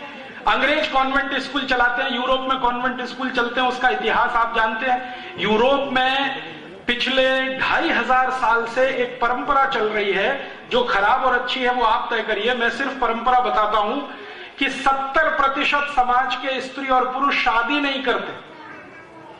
ये 2500 साल पुरानी परंपरा है यूरोप की, शादी नहीं करते लेकिन बिना शादी के साथ में रहते। इसको एक नाम दे दिया है लिव इन रिलेशनशिप। पति पत्नी नहीं बनते ऑफिशियली, लेकिन बिना ऑफिशियली पति पत्नी बने हुए पति पत्नी की तरह से रहते हैं, तो बच्चे तो पैदा होते ही हैं। अब ऐसे पति पत्नी जो शादी करते नहीं और बच्चे आ गए, वो कहते हैं बाई एक्सीडेंट आ गए। हमने तो बच्चे लाने की प्लानिंग की नहीं थी, वो तो एक्सीडेंट से आ गए। तो ऐसे बच्चों को सरकार पालती है, क्योंकि पति पत्नी नहीं पाल सकते, और उन बच्चों को पालने के लिए चर्च को फंड दिया जाता है। चर्च उस पैसे से कॉन्वेंट स्कूल चलाता है। कॉन्वेंट का अंग्रेजी में मतलब होता है लावारिस बच्चों का स्कूल। आप चाहें तो ऑक्सफोर्ड डिक्शनरी खोलिए, वेबस्टर डिक्शनरी खोलिए और CONVENT का मतलब देख लीजिए। CONVENT का मतलब है लावारिस बच्चों का स्कूल, जिनके बाप का पता नहीं, जिनकी अम्मा का पता नहीं, ऐसे बच्चों का स्कूल।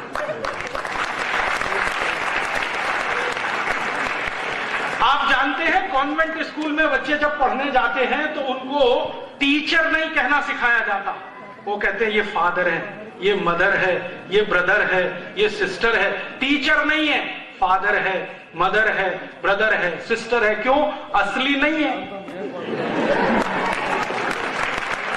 तो नकली से ही काम चलाना पड़ेगा, असली तो है नहीं। अब मुझे अपना सिर पीटने का मन करता है कि जो कॉन्वेंट स्कूल चलाए जाते हैं बिना माँ बाप के बच्चों के, उन कॉन्वेंट स्कूलों में अच्छे खासे माँ बाप के बच्चे पढ़ते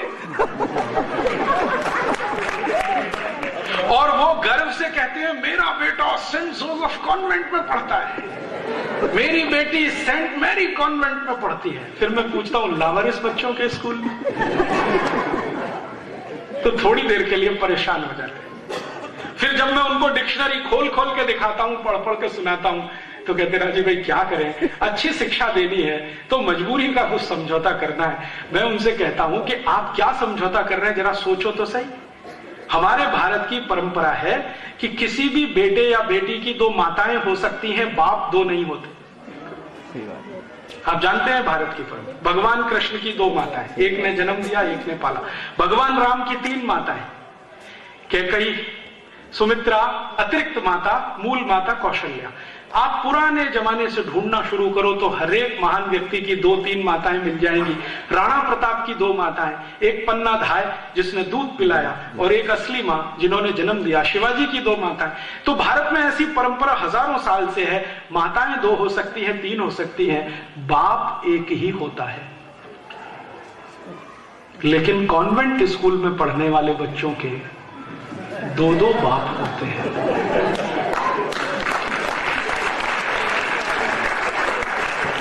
एक तो घर में है असली और दूसरे स्कूल में नकली, फादर, मदर, ब्रदर, सिस्टर। अब आपको बहुत खराब बात कहता हूं, आपके दिल पे चोट पड़े इसलिए कहना चाहता हूं। भारत में एक बहुत खराब शब्द है, उसको बाद में बोलूंगा, पहले अंग्रेजी में बोल देता हूं। अंग्रेजी में एक बहुत खराब शब्द है, उसका नाम है बास्टर्ड, BASTARD। इस बास्टर्ड शब्द को अगर आप खोल के देखो डिक्शनरी में, ऑक्सफोर्ड में या चैम्बर्स में या वेबस्टर में, तो इसका अर्थ है ऐसा लड़का जिसके दो बाप, उसको बास्टर्ड कहते हैं। हमने अपने अच्छे खासे बेटे बेटियों को कॉन्वेंट में भेज भेज के बास्टर्ड बना दिया और हम बड़े गर्व से कह रहे हैं कि हमारी बेटी, हमारा बेटा कॉन्वेंट में पढ़ता है। क्या हुआ हमारे दिमाग को? खराब हो गया है क्या? नेहरू जी का दिमाग खराब हुआ एडविना के कारण, समझ में आता। आपको क्या हो गया?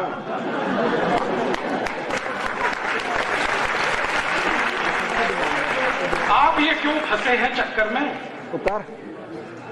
मेरी विनती है आप सभी को, अगर जो भगत सिंह की सच्ची श्रद्धांजलि अर्पित करना चाहते हैं तो भगत सिंह जी की जो छपने जा रही है डायरी, 28 सितंबर को छप जाएगी, जरूर खरीद के पढ़ना। उसमें उनके विचार हैं कि अंग्रेजों के जाने के साथ अंग्रेजी शिक्षा जानी चाहिए, हमें वो नहीं चाहिए। इस अंग्रेजी शिक्षा को हमने पकड़ के रख लिया, अपने हृदय से चिपका लिया। अंग्रेज चले गए, कॉन्वेंट छूट गए, और मुझे दुख है यह कहते हुए कि कॉन्वेंट स्कूलों में चल रहा सारा का सारा खेल हम हिंदू, सनातनी और अपने को भारतीय मानने वाले लोगों के डोनेशन से होता है। आप में से कई लोगों को यह गलतफहमी होगी कि शायद कॉन्वेंट स्कूल विदेशों से आए हुए फंड से चलते हैं। मुझे भी पहले यह गलतफहमी थी।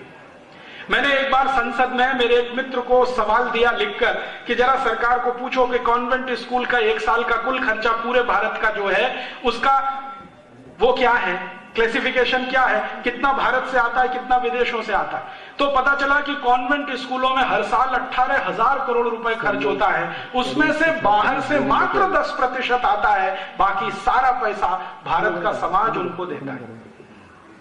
कैसे देते हैं? हम कॉन्वेंट स्कूल में अपने बच्चों के एडमिशन कराने जाते हैं तो डोनेशन लगता है। तो इंग्लैंड में इसको बोलने की जरूरत है क्योंकि वहां साल में 8 महीने सूरज ही नहीं निकलता। साल में 8 महीने जिस देश में सूरज ना निकले और गलती से किसी दिन निकल मॉर्निंग, यहां तो रोज सूरज निकलता है, करोड़ों साल से निकल रहा है, अगले करोड़ों साल तक निकलेगा। हम कहां फंस गए इस गुड मॉर्निंग में? और उससे भी आगे की मूर्खता, गुड नाइट। हिंदुस्तान की every night is good night. Europe में होता है रात को बर्फ पड़ती है और एक रात को नहीं, 10-20 रातों को बर्फ पड़ती रहती है। जब बर्फ पड़ना बंद हो जाती है तब वो चिल्लाते हैं गुड नाइट। भारत में तो every night is good night. हम फंस गए गुड आफ्टरनून। यूरोप में होता है गुड आफ्टरनून क्योंकि सूरज तो निकलता नहीं महीनों महीनों, कभी अचानक को 3 बजे के आसपास वो झलक दिखलाता है तो वो चिल्लाते हैं गुड आफ्टरनून। हमारे यहां तो every afternoon is good afternoon. काहे के लिए ये फंस गए चक्कर में good noon, good afternoon, good morning, good night. Convent में पढ़ा के अपने बच्चों को हमने आधा अंग्रेज बना दिया। कैसे? बच्चे जो कॉन्वेंट में पढ़ते हैं उनके पिताजी का नाम है रामदयाल, माताजी का नाम है गायत्री देवी, बेटे का नाम हो गया टिंकू।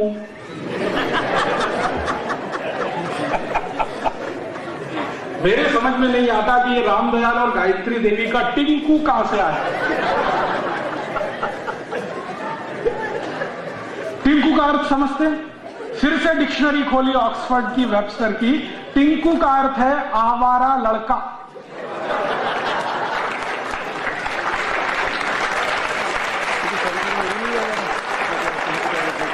और आवारा का अर्थ आप समझते हैं, जो बाप की ना सुने, मां की ना सुने, घर में ही ना रहे, वो आवारा लड़का।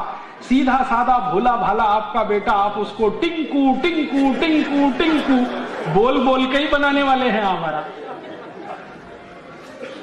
और ये टिंकू अकेला नहीं है, इसके साथ बबली भी है। बबली, डिंपल, ट्विंकल, बबली, डबली, डबलू, बबलू, पता नहीं कहां कहां से विचित्र नाम ये ला के अपने अपने घर में रखना शुरू कर दिया। हमारा पता है क्या हुआ? पहचान ही खत्म हो गई। रामदयाल की पहचान है, गायत्री देवी की पहचान है, टिंकू की क्या पहचान है जरा बताइए। रामदयाल गायत्री देवी की पहचान है, बबली डबली की क्या पहचान है, बबलू डबलू की क्या पहचान है। हम लोग इतने मूर्खता में फंस गए, ये सब मैं अपने जीवन को फंसा दिया। कैसे विचित्र हम हिंदुस्तानी हो गए हैं। हम हिंदुस्तानी ऐसे हो गए हैं कि गाय का कत्ल हो, खून भी नहीं खौलता, पानी हो गया, कुत्ते पाल पाल के रोज सवेरे सवेरे सैर करने जाते हैं। हाँ, मैंने देखा है ये टिंकू पिंकू बबलू डबलू के जो अम्मी पप्पा है ना, मम्मी पप्पा, ये कुत्तों को सवेरे लेके सैर कराने जाते हैं। और मैंने कई ऐसी मम्मियों को देखा है जो अपने घर के बेटे या बेटी को गोद में नहीं उठा सकती, उसको आया उठाएगी, वो कुत्ता लेके सवेरे सवेरे सैर पे जाएगी। हाँ, कुत्ते का पिल्लू बांध के सवेरे जाएगी सैर पर। अपने घर के पिल्लू को नाश्ता देने के लिए भी फुर्सत नहीं है क्योंकि उसको कुत्ता टहलाने के लिए लेके जाए। और वो कुत्ता जात का ही ऐसा है, जहां टांग उठाए वहीं शू कर ले, कोई मैनर्स नहीं, कोई सभ्यता नहीं, कोई संस्कृति नहीं, उसको पकड़ पकड़ के नहीं। और वो कुत्ता भी बड़ा विचित्र है, देख के ही करता है। आपकी कार को देखेगा, चारों तरफ चक्कर लगाएगा, जो कार का पहिया सबसे अच्छा दिखाई देगा उसी पे काम उठाएगा।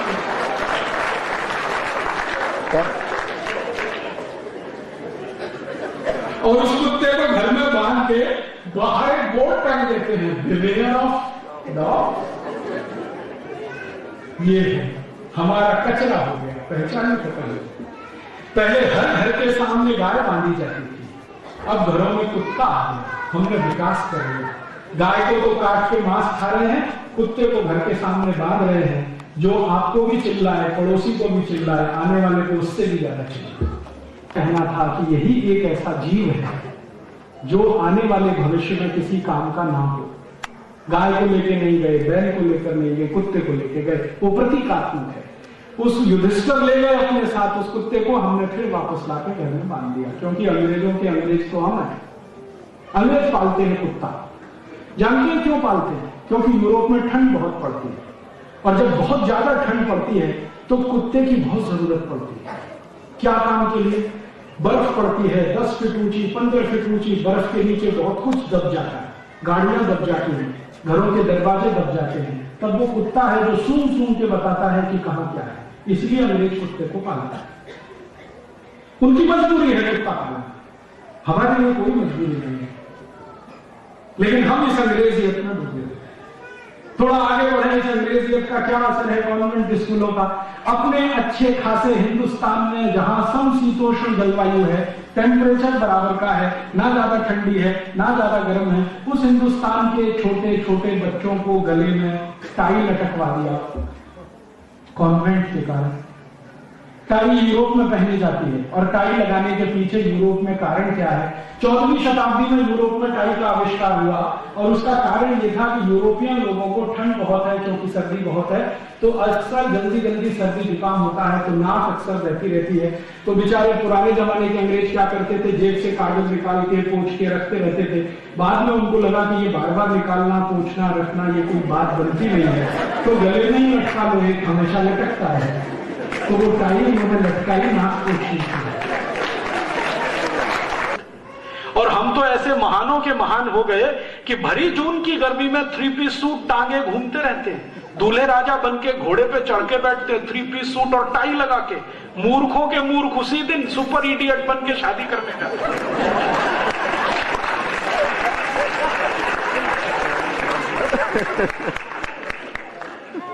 किसी को मैं पूछता हूं, भैया ये शादी का दिन है, इडियट क्यों बन रहे हो? ये 3 पीस सूट और टाई लगा के जून की भयंकर गर्मी में 45 डिग्री टेम्परेचर में जब पसीना पसीना शरीर हो रहा है, टाई सूट लगा के घोड़े पे चढ़ के बैठे हो, घोड़े पे बैठने की ये ड्रेस नहीं है। तो कहते राजी भाई आज तो छोड़ दीजिए। क्यों? आज शादी है, तो शादी के दिन सुपर इडियट होना है क्या? जोकर बनना है क्या? और मैं कभी कभी उनसे कहता हूं कि भैया अगर तुम 3 पीस सूट और टाई लगाते हो तो शादी के समय अपनी पत्नी को मैक्सी पहनाओ या मिडी में लेके आओ। मिडी समझते? हाफ स्कर्ट यहां तक, घुटने के ऊपर तक की स्कर्ट को वहां मिडी कहते हैं। तो मैं कहता हूं मिडी में लाओ अपनी पत्नी को, मैक्सी में लाओ, क्योंकि आप से गृहस्थी।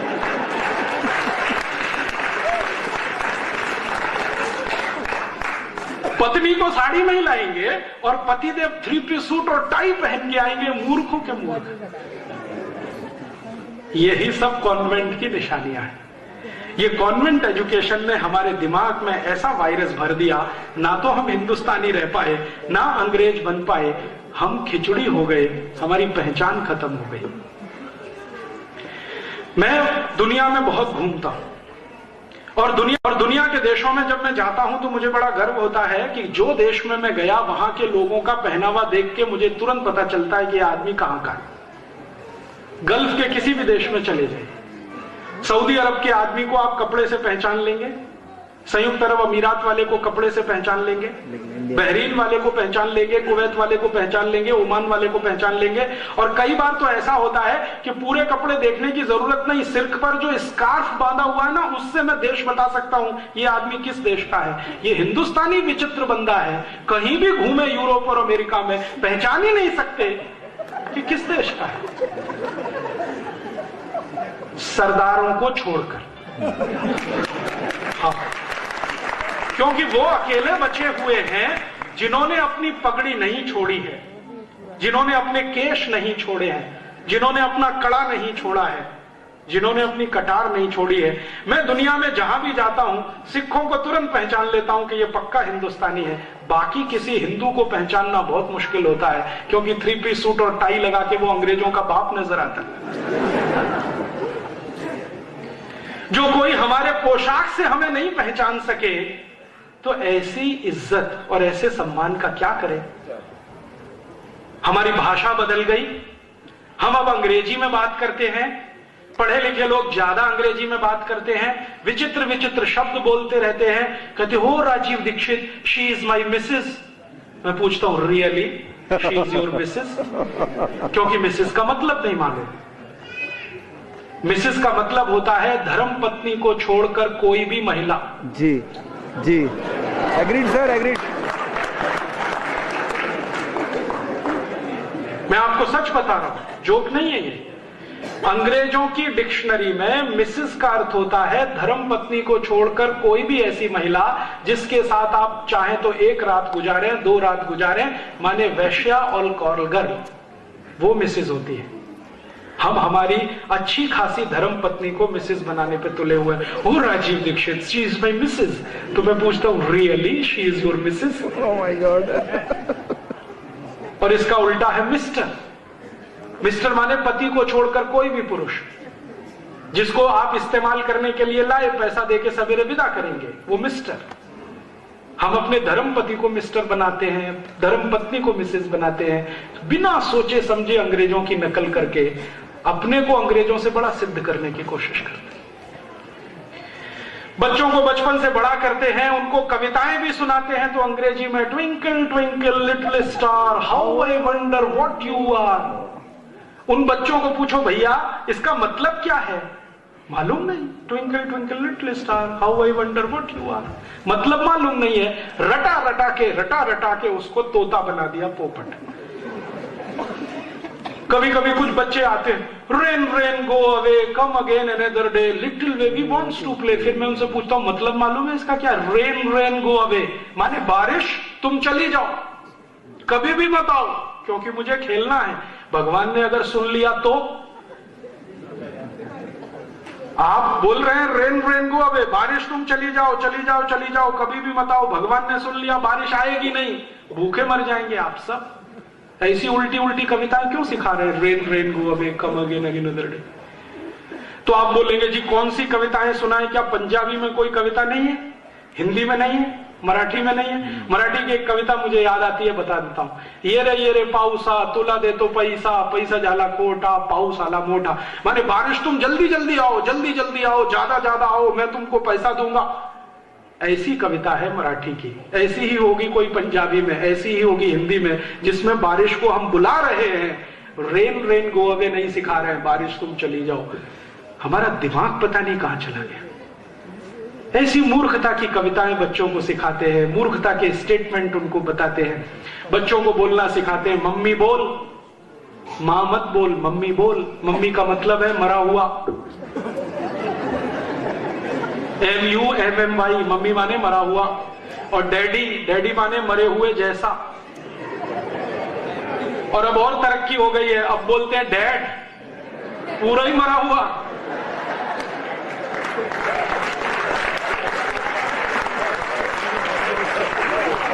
कितना सुंदर शब्द है मां, कितना सुंदर शब्द है पिता।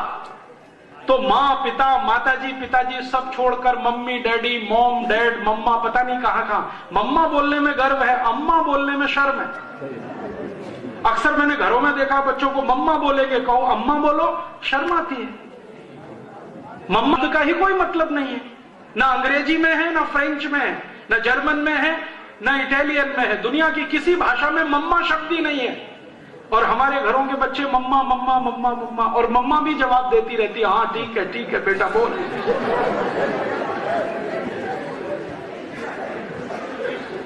मेरा आपको हाथ जोड़कर विनती है, अपनी पहचान को मत डुबोइए। दुनिया में जिनकी पहचान खत्म हो जाती है उनका सब कुछ खत्म हो जाता है। दुनिया में हर देश अपनी पहचान के लिए लड़ता है, चाहे वो छोटा सा इराक हो या ईरान हो या सऊदी अरब हो या फ्रांस हो या जर्मनी हो या स्वीडन हो या स्विट्जरलैंड हो या डेनमार्क हो। हर देश अपनी पहचान के लिए लड़ रहा है, दूसरे किसी भी देश की गुलामी में जाने को तैयार नहीं है, क्योंकि पहचान खत्म हो जाएगी। हम खुशी से अपनी पहचान लुटवाने पर, खत्म करवाने पर तुले हैं। मेरी आपको विनती है कि भगत सिंह जी के शहादत दिवस की पूर्व संध्या पर अपने जीवन में एक संकल्प लें कि हम अपनी पहचान बनाकर रखेंगे, क्योंकि आपकी पहचान चली गई तो फिर आपकी आने वाली पीढ़ी के सामने तो और बड़ा संकट खड़ा हो जाएगा। और जिस लोगों के समाज की पहचान चली जाए, राष्ट्र भी टूट जाएगा, राष्ट्र भी चला जाएगा, बचेगा नहीं इसमें कुछ भी। इसलिए इस अंग्रेजियत में से डूबे हुए आप सब लोग थोड़ा बाहर आइए, अपने जीवन में छोटे छोटे से कुछ संकल्प लाइए और इन संकल्पों की मदद से अपनी पहचान को आगे बढ़ाइए। आप बोलेंगे हम भारत में रहते हैं तो भारत की पहचान है कुछ, वो पहचान कहां है? भारतीय भोजन, भारतीय भाषा, भारतीय भूषा, भारतीय भजन, भारतीय भेषज, ये सब भारत की पहचान है। मेरा कहने का मतलब यह है कि जहां भी संभव हो अपनी पहचान मत खोइए, भारतीय भोजन के स्तर से शुरू करिए, अपनी पहचान वापस लाइए। माने भारतीय भोजन ही अपने परिवार में और अपने जीवन में अपनाइए। ये जो अंग्रेजियत का भोजन है, pizza, burger, hot dog, cold dog, chowmein, इसमें कहां फंस गए आप लोग? और आप जानते हैं ये pizza, burger, hot dog, cold dog सब बनते हैं गाय के मांस से या सुअर के मांस से। लेकिन यहाँ तो होता ही नहीं है, क्योंकि इसको बनाने वाली जो कंपनी है मैकडोनल्ड और एक है केंटकी फ्राइड चिकन, ये दोनों कंपनियां ओपनली बोलती हैं कि पिज्जा और बर्गर हम बनाते हैं सुअर के मांस से, और उनकी जो बनती है ना मैगी और चाउमीन, वो बनाते हैं गाय की चर्बी के निकाले हुए रस से।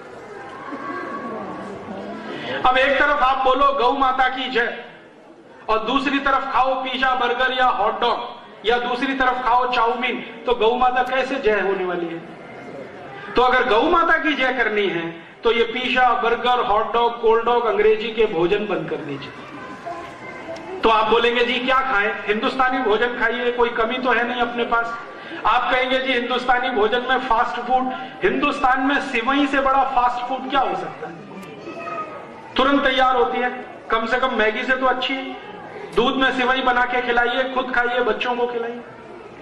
पराठा है, पूड़ी है, सब्जी है, रायता है, अचार है, सब्जियां, पता नहीं क्या क्या है हमारे यहां।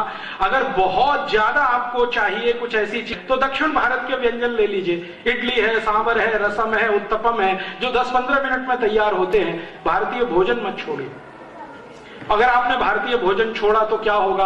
अंग्रेजियत का भोजन आपको मुफीद नहीं आएगा, क्योंकि अंग्रेजियत का भोजन उनके हिसाब से है जहां ठंड बहुत पड़ती है, -20 डिग्री सेंटीग्रेड हो जाता है तापमान। वो पिज्जा बर्गर खाएं तो उनको चलेगा। आप यहां +20 डिग्री सेंटीग्रेड वाले पिज्जा बर्गर खाएंगे तो कोलेस्ट्रॉल बढ़ेगा, हार्ट अटैक आएगा, डायबिटीज होगी, अर्थराइटिस होगा, वजन बढ़ता ही चला जाएगा। थोड़े दिन में आप परेशान हो जाएंगे कि आप क्या करें। पंजाब इस बात का ध्यान रखे, क्योंकि पंजाब हिंदुस्तान में अकेला पहला प्रदेश है जहां जरूरत से ज्यादा वजन बढ़ रहा है लोगों का। हर दूसरा पंजाबी ओवरवेट है इस समय, हर दूसरा पंजाबी ओवरवेट है। और ये ओवरवेट होने का सबसे बड़ा कारण है pizza, burger, hot dog, cold dog, chow mein, double रोटी, पाव रोटी, जो आपके घर में अक्सर नाश्ते पे खाई जाती है। ये डबल रोटी, पाव रोटी आप जानते हैं सबसे ज्यादा तकलीफ देती है वजन बढ़ाने में। माने वजन बढ़ाने में सबसे ज्यादा मदद करती है पाव रोटी और डबल रोटी। मत खाइए इसको। तो भारतीय भोजन करिए। भारतीय भाषा माने पंजाबी आपकी मातृभाषा, इसका सदुपयोग करिए। ज्यादा है तो हिंदी उपयोग करिए, और ज्यादा है तो संस्कृत उपयोग करिए। ज्यादा अंग्रेजी में मत फंसिए, और फालतू अंग्रेजी तो कभी भी मत बोलिए। दूसरों पर रौब झाड़ने के लिए अंग्रेजी तो बिल्कुल मत बोलिए, क्योंकि ये गुलामों की भाषा है। गुलामी गई, 60 साल हो गया, अभी क्यों उसको याद दिला रहे हैं बार बार अंग्रेजी बोल बोल के? तो आप कहेंगे जी अंग्रेजी तो अंतर्राष्ट्रीय भाषा, ये बिल्कुल झूठ बात है। दुनिया में 200 देश हैं, मात्र 7 देशों में अंग्रेजी चलती है, 193 देशों में उनकी अपनी भाषाएं चलती है।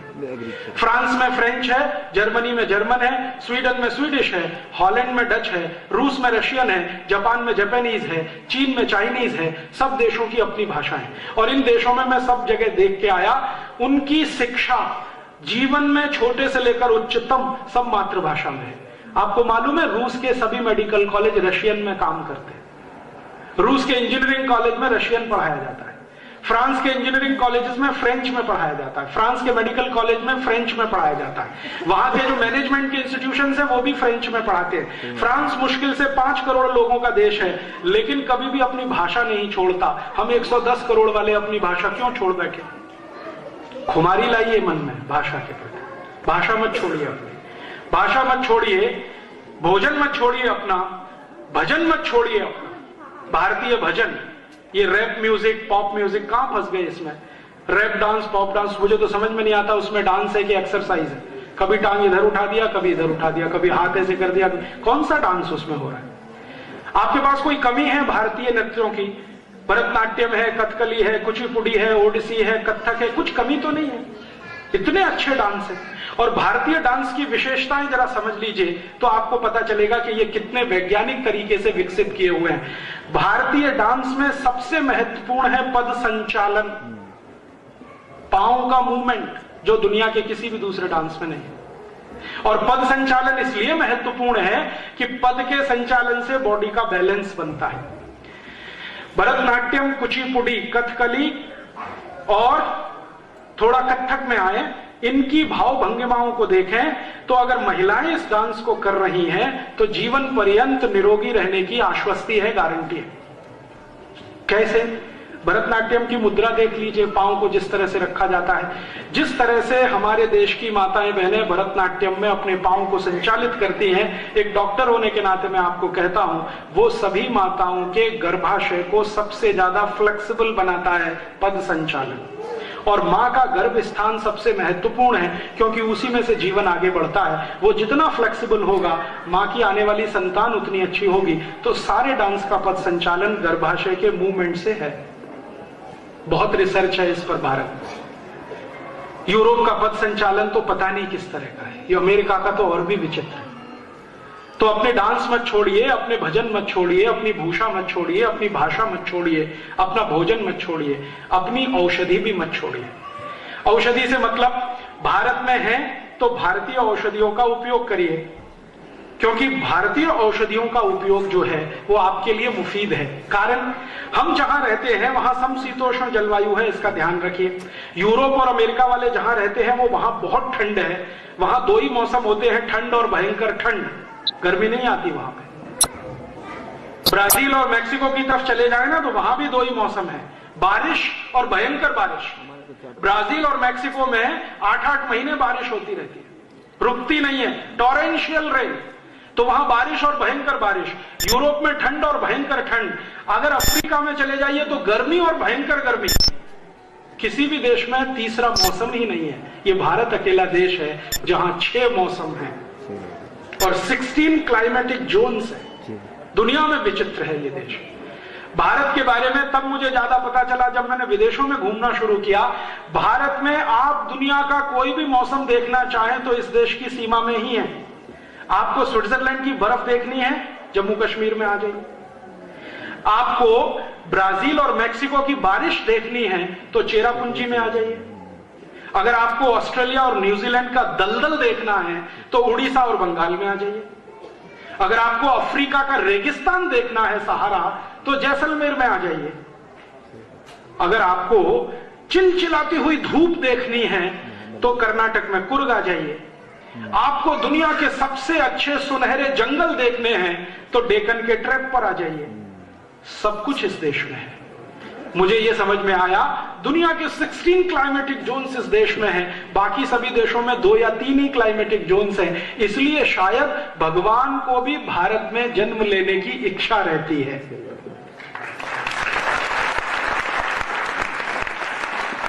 आप बड़े भाग्यशाली हैं जो भारत में जन्म मिला है, क्योंकि इस देश में ईश्वर भी जन्म लेने के लिए मनुष्य के रूप में आता है।